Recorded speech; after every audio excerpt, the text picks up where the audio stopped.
નમસ્કાર, ગુજરાત સિક્યોર ન્યૂઝમાં આપનું સ્વાગત છે। ડાકોરમાં ભક્તિનો ઘોડાપુર, જય રણછોડ માખણ ચોરના નારા સાથે ડાકોર નગર ગુંજી ઉઠ્યું।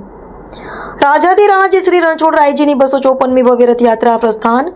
ખેડા જિલ્લાના સુપ્રસિદ્ધ યાત્રાધામ ડાકોરમાં પરંપરાગત 254મી રથયાત્રા ભક્તિભાવપૂર્વક નીકળી। ભગવાન રણછોડરાયજી નગરચર્યાએ નીકળી ભક્તોને દર્શન આપવા માટે રથમાં બિરાજમાન થયા।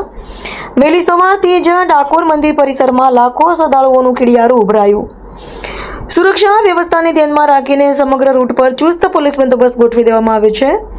પરંપરાગત રીતે મંત્રોચ્ચાર અને મહાઆરતી બાદ ભગવાનની રથયાત્રા નગર ભ્રમણ માટે નીકળી। ભક્તો દ્વારા રણછોડજીની જય અને ભજન કીર્તનની ધૂન સાથે આખું વાતાવરણ ભક્તિમય બની ગયું છે। જગ્યાએ જગ્યાએ ભગવાનનું ભવ્ય સ્વાગત કરવામાં આવી રહ્યું છે અને પ્રસાદની વહેંચણી થઈ રહી છે। અહેવાલ કિરણકુમાર ગોહિલ, ગુજરાત સિક્યોર ન્યૂઝ, આંકલાવ।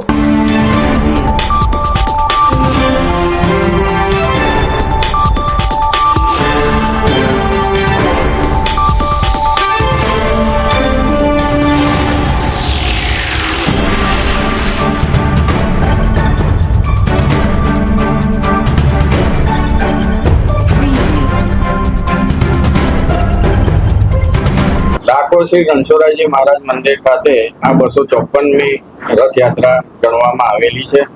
આ રથયાત્રા પુષ્ય નક્ષત્રના દિવસે નીકાળવામાં આવતી હોય છે।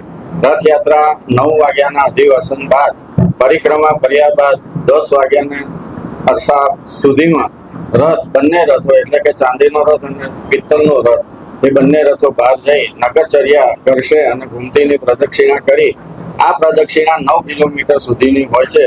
એ 9 કિલોમીટર સુધીની પ્રદક્ષિણા પૂરી કર્યા બાદ રાત્રિના મંદિર પરત ફરે છે।